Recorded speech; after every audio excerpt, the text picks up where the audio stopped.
ꯃꯌꯥꯝ ꯉꯁꯤꯗꯤ ꯄꯥꯅꯤꯄꯨꯔꯤ ꯑꯣꯏꯅ ꯄꯨꯔꯛꯑꯦꯕꯀꯣ ꯄꯥꯅꯤꯄꯨꯔꯤꯁꯦ ꯑꯩꯅ ꯁꯦꯝꯃꯦ ꯁꯤ ꯂꯩꯔꯦ ꯑꯂꯨꯅ ꯑꯗꯨꯒ ꯃꯍꯤꯁꯤ ꯂꯩꯔꯦꯕꯀꯣ ꯑꯗꯣ ꯄꯨꯔꯤꯁꯤ ꯂꯩꯔꯦ ꯑꯗꯨ ꯆꯥꯕ ꯍꯧꯔꯛꯑꯒꯦ ꯃꯌꯥꯝ ꯁꯤꯁꯦ ꯏꯅꯥꯛꯇ ꯑꯣꯏꯅ ꯄꯨꯁꯜꯂꯒꯦ ꯑꯗꯨꯅ ꯐꯗꯣꯏ ꯃꯥꯜꯂꯦ ꯆꯥꯕ ꯍꯧꯔꯛꯑꯒꯦ ꯑꯗꯨꯗꯤ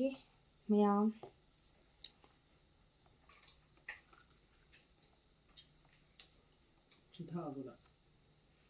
ꯊꯛꯇꯦ ꯀꯥꯎꯊꯣꯛꯇꯅ ꯁꯤ ꯂꯩꯔꯦ ꯃꯌꯥꯝ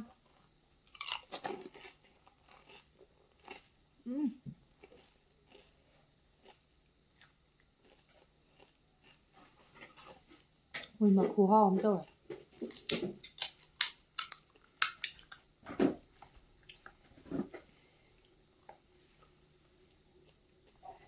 ꯃꯍꯤ ꯈꯨꯍꯥꯎꯁꯦ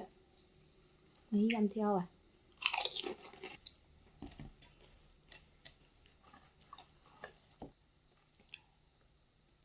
ꯌꯥꯝ ꯍꯥꯎꯋꯦ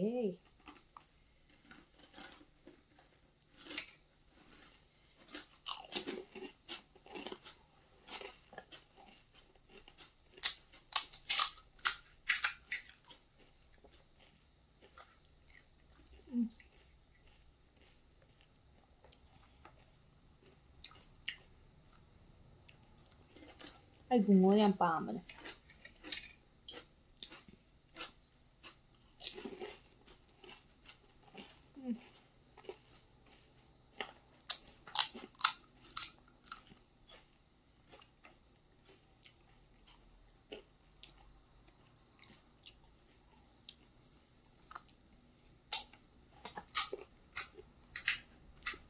ꯈꯨꯍꯥꯎꯁꯦ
ꯍꯥꯎꯕ꯭ꯔꯥ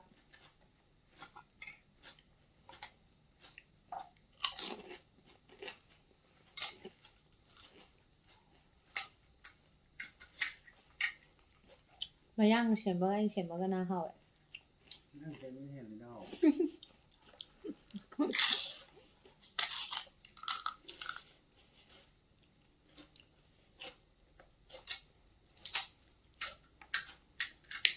ꯑꯩꯁꯦ ꯌꯥꯝ ꯊꯥꯖꯗꯅ ꯄꯥꯅꯤꯄꯨꯔꯤ ꯁꯦꯝꯕꯁꯦ ꯌꯥꯝ ꯍꯩꯕꯅꯦ ꯃꯌꯥꯝ ꯃꯥꯟꯗꯤ ꯃꯥꯟꯗꯕ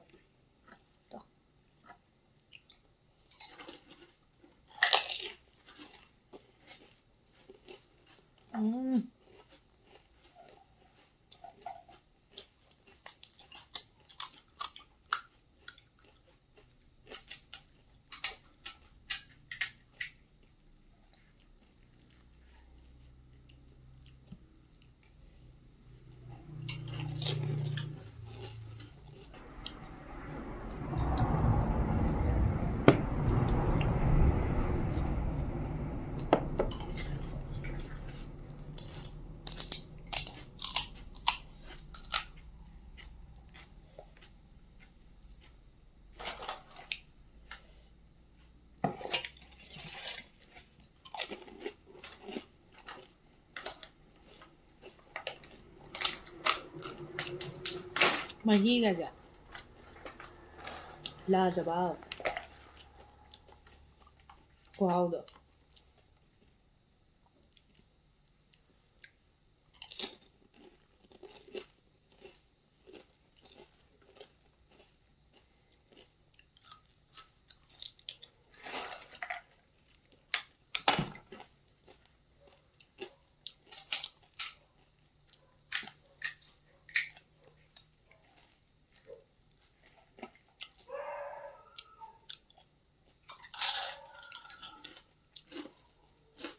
ꯑꯉꯥꯡꯁꯦ ꯂꯦꯡꯉꯛꯑꯦ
ꯐꯨꯖꯜꯂꯦ ꯅꯨꯄꯥ ꯑꯃ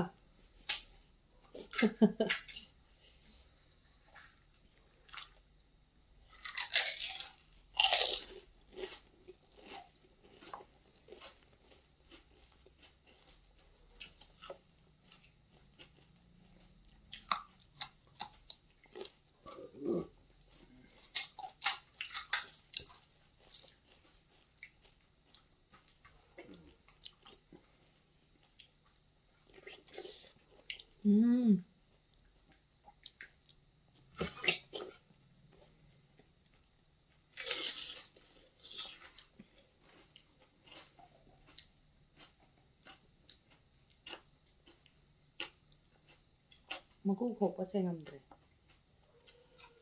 ꯀꯔꯝꯕ ꯑꯃꯣꯠꯄꯤꯅ ꯈꯣꯛꯏꯅꯣ ꯁꯤꯕꯣ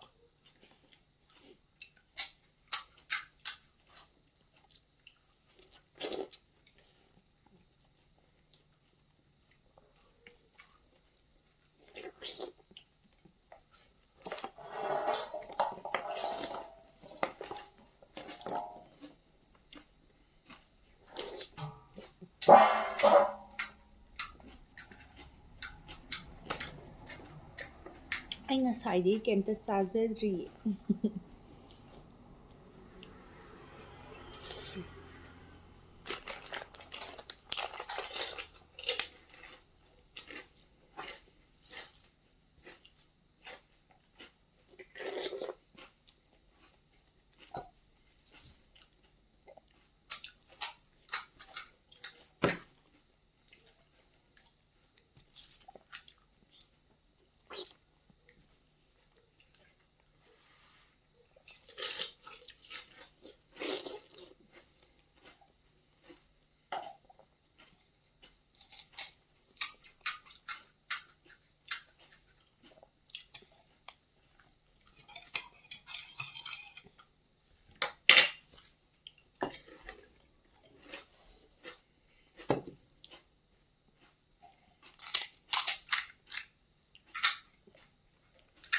ꯌꯥꯝ ꯍꯥꯎꯋꯦ ꯑꯋꯥꯊꯕꯤ ꯑꯅꯤ ꯆꯥꯁꯟꯕꯗꯩ ꯄꯨꯛꯀ ꯂꯣꯏ ꯊꯟꯒꯠꯈ꯭ꯔꯦ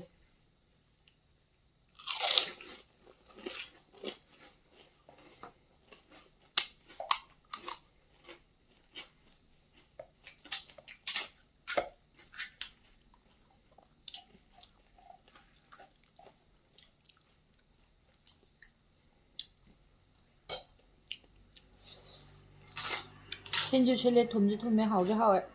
ꯃꯣꯔꯣꯛꯁꯨ ꯁꯥꯏ ꯊꯤꯒ ꯆꯤꯠꯂꯗꯤ ꯐꯖꯅ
ꯑꯉꯥꯡ ꯃꯊꯤ ꯐꯥꯏꯗꯒꯗ꯭ꯔꯣ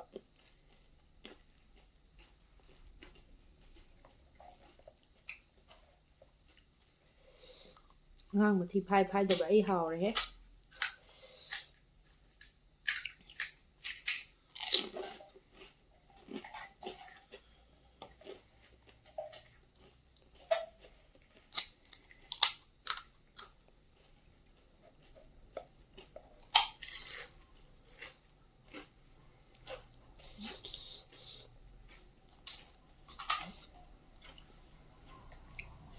ꯃꯥꯏꯀ꯭ꯔꯣꯐꯣꯟ ꯂꯩꯌꯦꯕꯀꯣ ꯃꯌꯥꯝ ꯃꯥꯏꯀ꯭ꯔꯣꯐꯣꯟ ꯍꯥꯞꯄꯒ ꯌꯦꯡꯕ ꯀꯥꯟꯗ ꯋꯥ ꯇꯧꯕꯗꯣ ꯌꯥꯝ ꯍꯩꯅꯗꯦꯕ ꯑꯩ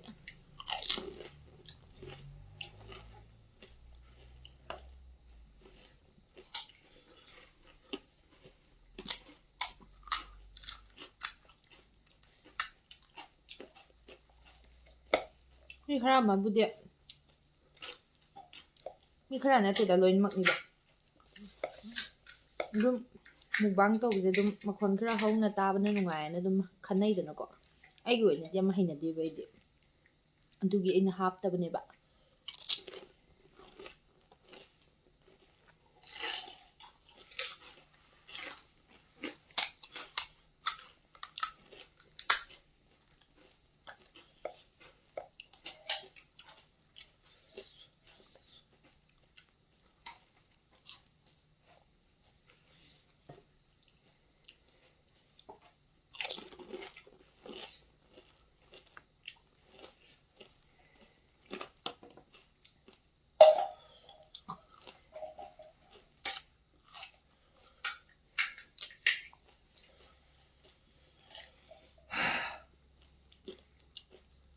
ꯊꯥꯕ꯭ꯔꯣ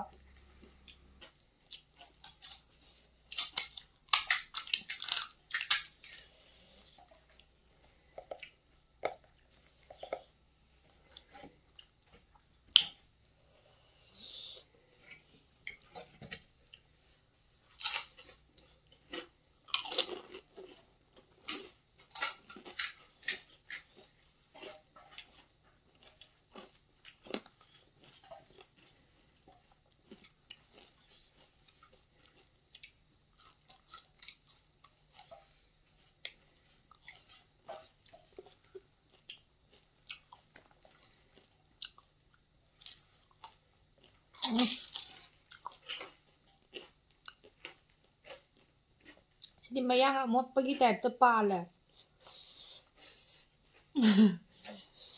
ꯃꯌꯥꯡ ꯑꯃꯣꯠꯄꯅ ꯁꯦꯝꯕ ꯄꯥꯅꯤꯄꯨꯔꯤ ꯃꯣꯔꯣꯛ ꯑꯁꯥꯕꯗꯣ भैया और तीखा दो ꯑꯗꯨꯏ ꯇꯥꯏꯞꯇ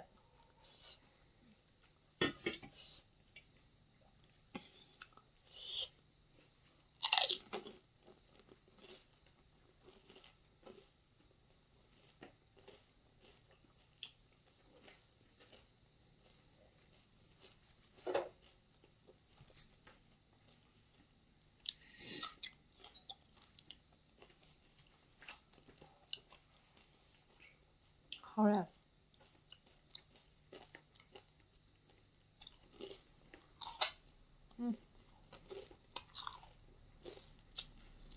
ꯉꯥ ꯆꯤꯈꯥꯏꯅꯕꯗꯣ ꯇꯥꯍꯧꯕ꯭ꯔꯥ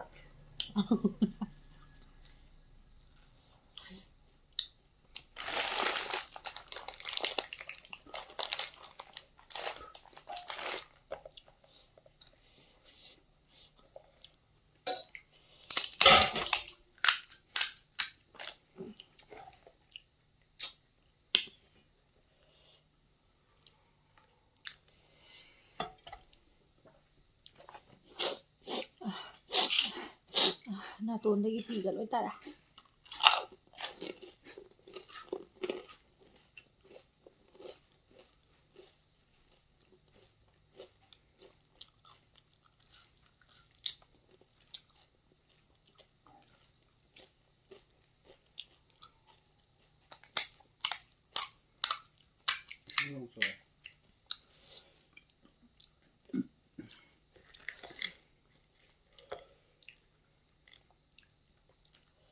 ꯍꯥꯎꯋꯦꯍꯦ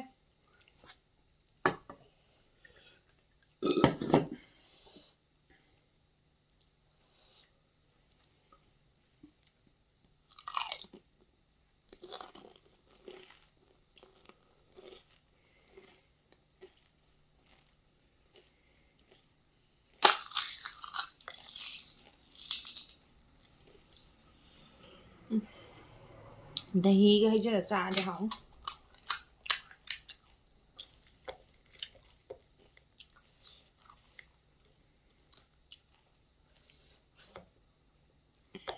ꯂꯥꯁ ꯕꯥꯏꯠ ꯃꯣꯔꯣꯛꯇꯤ ꯍꯧꯔꯅꯤ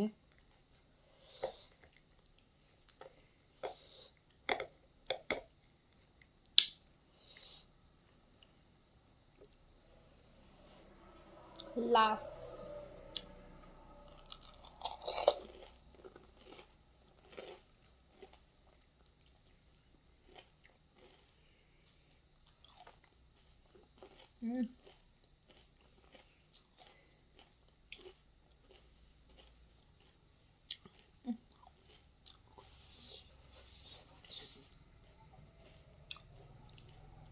Thả.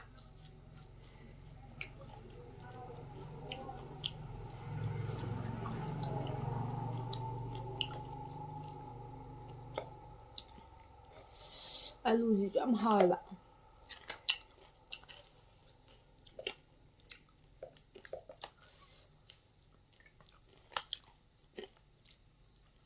ꯑꯗꯨꯗꯤ ꯃꯌꯥꯝ ꯉꯁꯤꯒꯤꯗꯤ ꯁ꯭ꯋꯥꯏꯗ ꯂꯣꯏꯁꯜꯂꯒꯦ ꯁꯤ ꯉꯧ ꯃꯊꯛꯀꯥꯁꯦ ꯂꯣꯏ ꯆꯥꯊꯠꯂꯦ ꯑꯗꯣ ꯌꯥꯝ ꯍꯥꯎꯕꯗꯒꯤ